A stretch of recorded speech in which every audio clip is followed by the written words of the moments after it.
it's very difficult to put into words what we're doing here, what spiritual psychology is. So I know that a lot of you is kind of taking a little bit of a gamble, not quite sure what you're going into, maybe.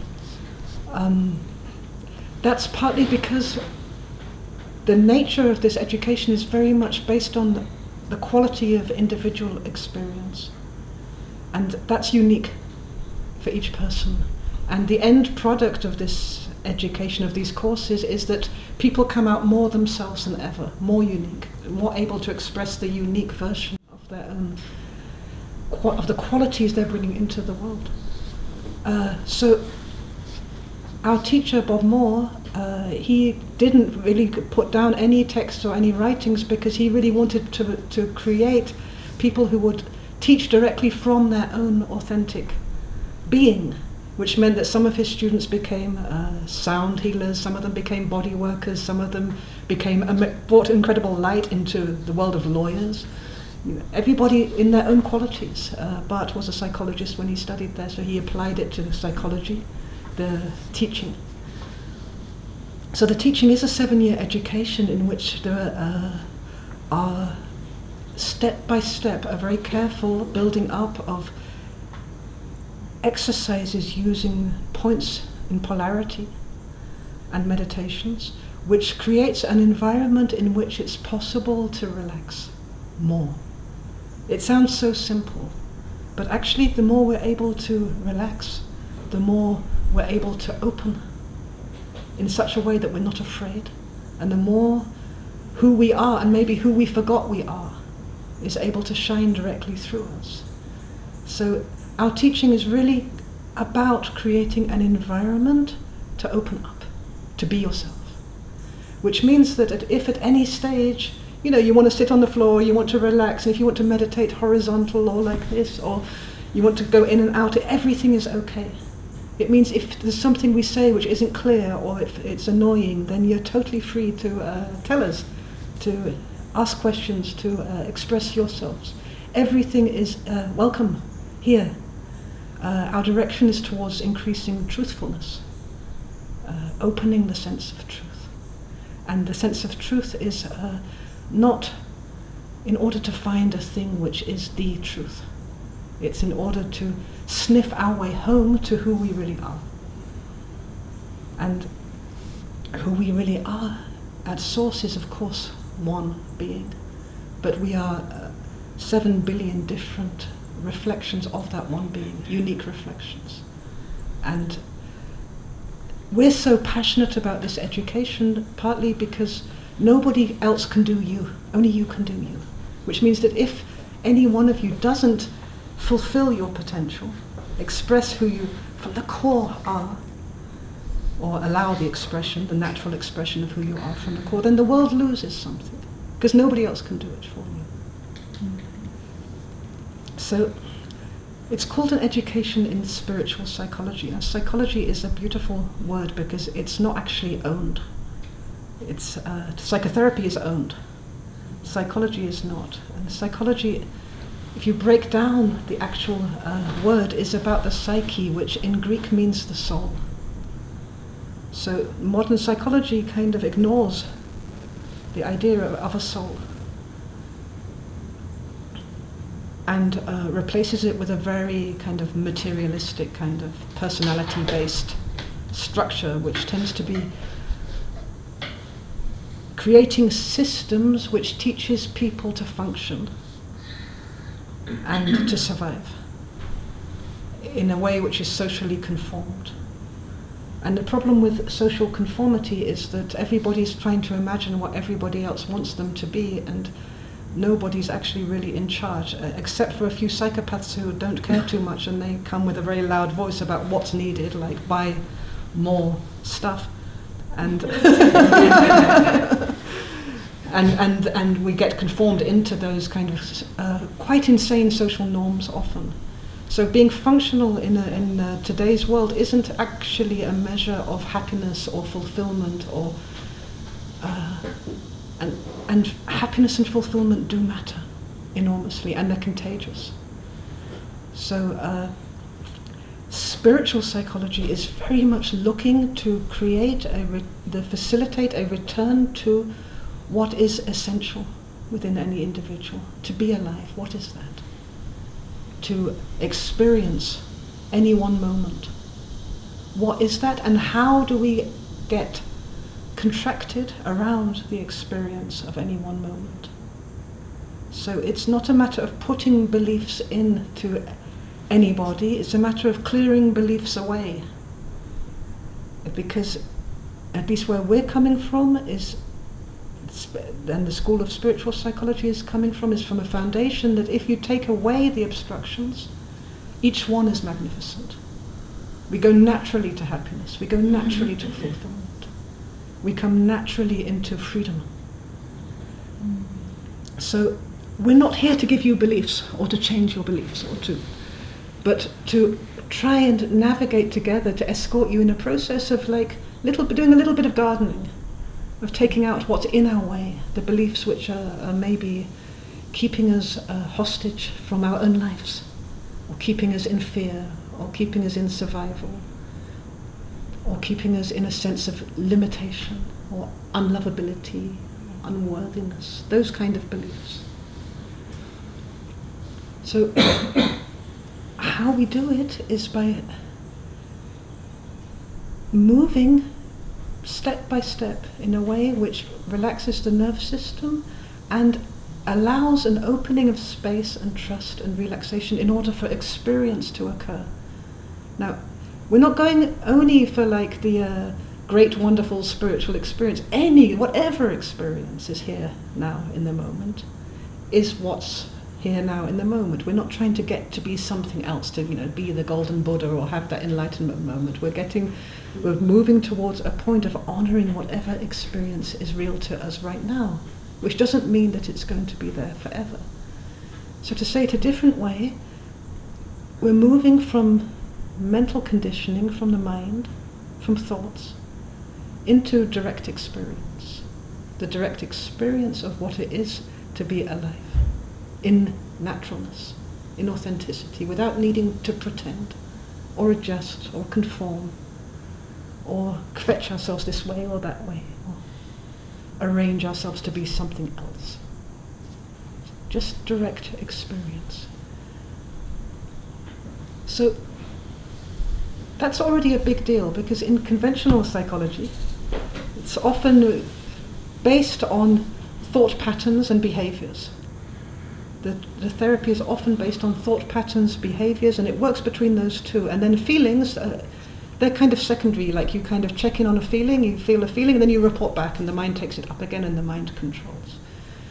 And in this, there's a worldview where feelings and emotions have a secondary position to thought, to the control of the mind.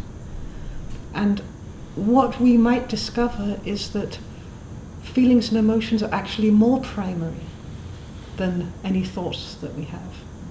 Meaning, we can say, I love you, but there's no feeling in it. Thoughts have a soul, and that soul is made of feeling. And we can think only positive thoughts, like I am a happy and fulfilled person and all of this, but if we don't feel it, if we're not feeling it, it's splitting. Because often we can be thinking one thing in opposition to feeling the opposite. So if we're go into a very, very angry environment like Israel, a room full of angry people, let's say arguing about politics, we're going to start having either angry or fearful thoughts. Our thoughts will literally be affected by the energy of anger or fear in our environment. So thoughts are primary. Feelings are primary to the nature of thoughts. If we go into a loving, peaceful place on a beach on a Saturday and everybody's happy with their families, then our heart will open and we'll begin to have positive thoughts, loving thoughts. So feeling is more primary than thought. But as we go deeper into what it is experience, you can experience busy mind thinking, you can experience feelings and emotions. But we also have a physical body. And that's also happening in experience. And there is a complex apparently a complex thing going on between the physical body, like if we've got a flu or we're feeling bad physically, then we have bad feelings and then we have bad thoughts. And if we have bad thoughts, we can create bad feelings and then we can get physically sick. So the body is also a playing ground here, which is often very much underestimated by conventional psychology. The whole field of psychosomatic health, the whole field of physical healing, of moving through, what is one of the most tangible, critical sufferings for us is physical health, physical illness. So this whole field and its connection to feeling and thought is, in general, there's a big gap there. It's not really addressed. And yet, if our heart opens and we have loving thoughts, our body relaxes and we breathe better and oxygen goes to all our organs and our body tends to move to greater well-being and vice versa. So this is why, for us, experience is so utterly important, because in the realm of experience, we have pleasure and pain, for example, pleasant and unpleasant, comfortable and uncomfortable. And the brain is not deciding. The brain isn't some human idiot. It's a living animal. It's not deciding, well, this is physical and this is emotional. And it just receives this information of like pain or pleasure as if it's all the same thing. The brain is quite holistic. Meaning, if we have a flu, it can feel like we're very much in a kind of worrisome fear. And if somebody's really hating us and we're getting a very negative energy, it can feel like a flu. If somebody rejects us really badly, the brain registers it like a knife in that chest. It's the same part of the brain area which lights up. So within the field of experience, pleasure and pain is occurring. And there isn't a separation between body, psychology, and thought. There's just not a separation. This is what we mean by direct experience.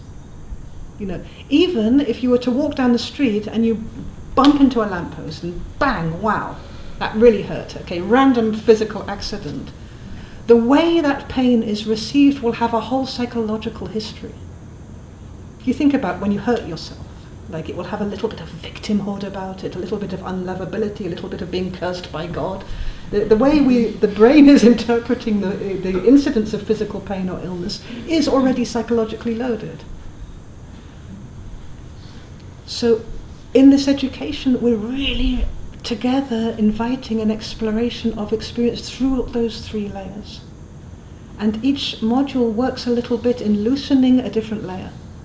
And of course, with letting the three come into freedom within the field of experience by themselves. Because that's always the best, when the mind stops trying to dictate and interfere and it just finds its own way. Our body-mind actually knows better than we do about how to come to harmony. It's just so hard not to tamper with it. So, those of you who came through here, partly through YouTube and all of that, will know that we have quite a background in non-duality. And in non-duality, perception, meaning consciousness or awareness, is seen as primary. And that field of pure consciousness in the here and now, or pure awareness in the here and now,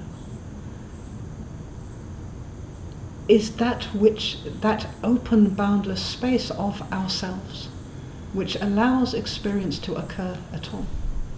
No consciousness, no experience. So, in non-duality, such is the incredible relief of resting as pure awareness, or resting as pure consciousness, without content, without any kind of experience, that we have a tendency to try and split off from experience, and to say, okay, I'm not in this world. This world sucks. I'm just pure consciousness. Which can be nice for a while, to go into that kind of retreat mode, but it's creating a new split. And for half the population, certainly for many females, that movement of exiting of not belonging, and therefore being able to exit and leave life behind. Like, okay, I'm not my thoughts, I'm not my feelings, I'm not my physical body, I'm nothing, nobody, nowhere. It's very, very easy.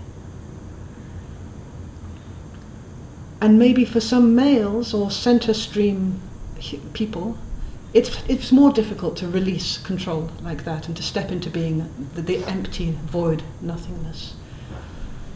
But when we talk about non-duality, we see that as only one movement of form, the releasing movement, the neti-neti, the not this, not this, not this, not this, not this. Form by itself, manifestation, creation, being alive as a human, has another movement which goes straight back out again, which is manifestation, which is and this, and this, and this, and this. And so there's a gap there which is not being filled, where many people find it very hard to come into naturalness of just being alive here unconditionally with whatever is going down. Manifesting themselves, being seen, expressing their qualities, loving and being loved, sharing togetherness with others. This outward movement of manifestation tends to be as difficult, if not more so, than the let go, let's die to myself and be a non-dual entity. But both is needed, because then a third position comes forward, which is pure and absolute freedom, in from this circulation of form, like this.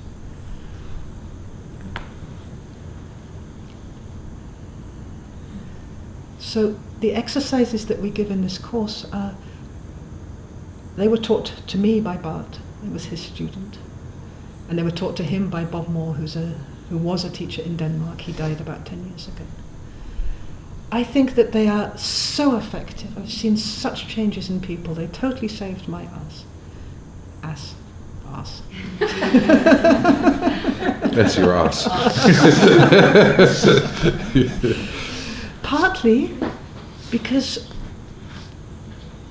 you just need to do them, and the mind is busy. You know, it's going from this point to this point to this chakra. It's busy, it's got a task. So the mind is employed, you're already out of mind. And it brings the mind into alignment through breath work and balancing points with the rest of the body in a kind of naturalness. So it's not like a conflict with thinking. It's not a conflict with having to succeed in getting a certain experience or having to have an exercise work. A lot of these exercises, if you just do them, it's like bodybuilding. You get muscles. The environment gets created. The balance appears in which it's possible to shine. We will be working with the whole field area of subtle energy. So between the body and the mind, the brain, which is part of the body, there is this whole interchange of energy. Now I'm talking physical energy, biochemical energy. And the central gateway in this interchange between head and body is the heart, in a way, where we feel things, where we experience things, where we experience vibration, where we experience feeling vibrations, where we can observe movement in how it feels to be here, alive. This is kind of the place of transformation, the area of the heart. Already there in the ability to feel anything at all, even to feel nothing. Feeling nothing is a feeling. Even there, something is going on. There is an energetic vibration. It's as real, whatever we're feeling about what it feels like to be alive right now. This is as real as this chair or as this floor. When we feel fear, this is a gross form of energy. Electricity moves through the whole nerve system. That's energy. When we're really angry and we can't repress it anymore, there's a whoomph, and the whole power comes through, and suddenly we're able to clean the house really fast, up and down in a pure rage. Yeah. That's how I clean anyway. It's energy. All of this has its biochemical reflection in the blood, its physical reflection of stress hormones and changes in the flow of biochemistry in the blood. they will find later on the biochemistry of guilt. They have already the biochemistry of stress. They'll find what guilt looks like chemically, and which hormones, which enzymes, what's going on in the blood when somebody's really caught in that sense of badness and being bad and not being secretly evil, and not being worthy, not being allowed to be here.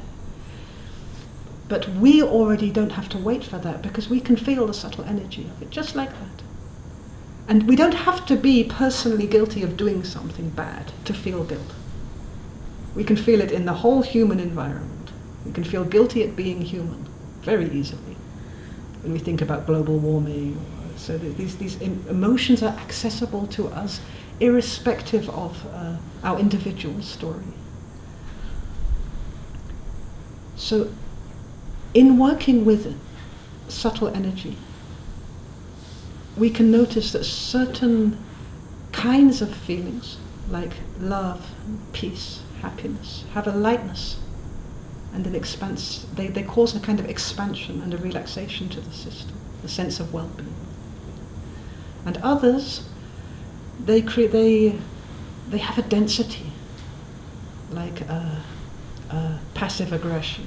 It has a density. It's like a kind of black metal box of density. Or guilt. It's got a kind of texture, like ashy, rotten kind of badness kind of texture. Repressed fear, which shows up as stress. It creates areas of density. You can literally feel it, but you can also feel it with your hands even around the body, because it is a subtle form of energy and we're able to sense it. If we were to wait for science to catch up with us, we will waste our lives, because this is people have been feeling for thousands of years. So this education is also an education in spiritual healing, because to leave the body out would be a terrible shame. When you're sitting with a client or with a friend or with your beloved, and you can literally move your hand with a sense of softness and care without touching their body, and you can actually kind of have an effect on their feelings, on their emotions, on the kind of thoughts they're having, on the ability of their body to relax, on their breathing, on their bringing oxygen into the whole system. So part of what we'll be doing in these 5 days will be some partner work as well, to get a kind of relaxation in that, in working together, also with points and chakras, because it will come in useful one way or another. Our children like to tease each other in their auras, like to tickle each other without touching it. It's like there is magic everywhere. This is all happening. There's all these energetic interactions. All of what you'll learn here is happening anyway. It's not voodoo or hocus pocus. All we're doing is giving you the tools to recognize what's happening anyway, so that you begin to master it and therefore can relax and really shine here. It's like so that we come to a place at the end of our lives where we really feel we did a good job, fulfilled, not with regrets, that we shined, that we let the life shine through us, that we let the love shine through us, that we didn't hold back out of fear or out of stress, that we didn't hurt others more than we had to, and that we can forgive ourselves that as well. Maybe a little bit of history, how I came to teaching and what is important for us, the drive to teach. So part is that I was quite young when I came to Denmark to my teacher, Robert Moore. I was I think 20 or something. And it was quite shocking in the beginning, because he said, you just find the course, and whatever course you choose, that is the course you can come to. And there was this course with this name, I had no idea what it was about, but New Dimensions. And I thought, that's interesting, New Dimensions. So we got to the course, and he was talking about auras, about chakras, about energy, and I didn't understand shit of what he was saying. I thought, this is really cuckoo. But there was something there, and there was something happening which kind of gave really a change of feeling and a change of looking at things. So we went again. And after a few courses, we understood what it was about. So I hope it will not be like this. But I had no intention to go in that direction or to teach it. I've got a background of medicine and psychology, and it was interesting. It was interesting for myself to work on myself. And I did work on myself. I did the exercises, I started to meditate, which was new for me, and at a certain moment something happened in my whole process. A kind of stillness came forward, the experience of stillness, the experience of inner peace, the experience of being totally still inside yourself and totally aware of what's happening around yourself. Nowadays also this stage is called pure awareness. And it was so rich and so natural and so, wow, this is real. This is more real as anything else what I experienced in my life or what I thought I was before. And then that gave a very strong incentive to share that with others. And that's partly, this is the same for Georgi. This is partly why we are teaching, kind of, to help people to come to this experience which is so liberating and so kind of helps you not to kind of drown into the pipi-kaki of daily life and to lose yourself in emotions which are really not worthwhile enough to lose yourself in. Every emotion is worthwhile to experience. It is an experience. But to lose yourself in it and to believe that this is the reality, this is the truth, it's not worthwhile. We get lost in it. And we come into positions where we start to do things and start to act in a way that later on we regret, because it's not really us. It's not really where we want to be. It's not really what we are. So on the way there is some work to be done. Because what I'm talking about is entanglement. Is holding on to things you believe in, and often this is either grasping certain things, what you want to be, or aversing what you don't want to be. And this is exactly where we entangle. This is where we kind of are not able to be in the now. So, and to let go of these entanglements is some work, and some of them are easy and some of them are difficult. And some of them are coming forward from experiences we had, or maybe our parents had, in our life, which you could kind of say is traumas. And so there is some work to kind of be able to really know how to deal with traumatic experience, and why traumatic experience has the tendency to come back again and again and again and again. It repeats itself in different forms, but still the form is close. It's like we've got an area inside ourselves which is sensitive, a very general area which is sensitive, and most of us is the area of rejection. We don't want to be rejected, so we work very hard to be okay, not to be rejected. And so this whole area is sensitive. So even when somebody kind of raises an eyebrow, it already could be felt as a rejection. And depending on how acute this trauma is of rejection, is how much it's to the surface, how easily we feel rejected. And it's not about kind of trying to control the world, and killing everybody who has the courage to reject you. This is not what it is about. Or trying to kind of control the world by doing everything right, making no mistakes. There is nothing a person can reject you on. There's always something you can reject in a person on, whatever it is. The color of the eyes, the color of the hair, how a person is speaking, the color of the skin, whatever. There's always a reason to reject. Their energy. The what? Their energy. Their energy. Yeah. You understand? So, but it is a big one. And we are very much entangled in it. So, how do you work with this? How do you get free of this? because there is so much fear around it. How do we get free of this? So this is part of the education. That's partly why it takes time, because it's not so easy. That means that we're able to contain the fear, that we build the self-confidence, that we're able to deal with the pain when we get rejected. Then we are not a slave of our fear anymore. Fear is always there, and when somebody rejects you, it's always painful. But if we don't need to fear the pain anymore, but are able to contain the pain, then we're free. And we are not only free in a way that we are not in the mill of rejection anymore, we don't need to pretend anymore.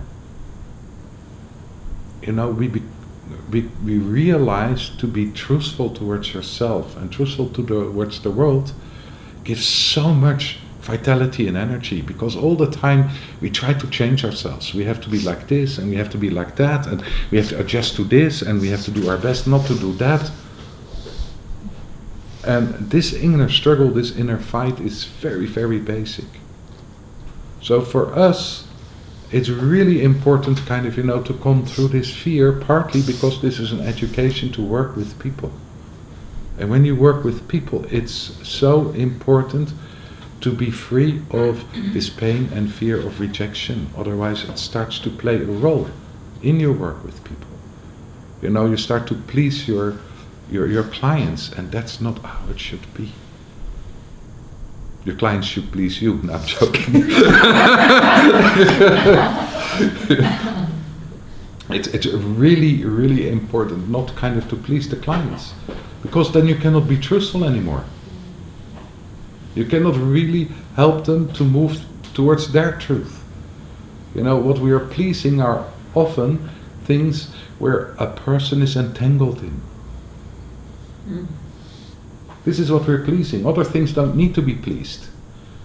Mm-hmm. What we're pleasing is where a person is not free. Mm-hmm. And by this we make them bigger. We blow them up. A person, even when it's pleased, believes more that this is a reality. And that's really not helpful.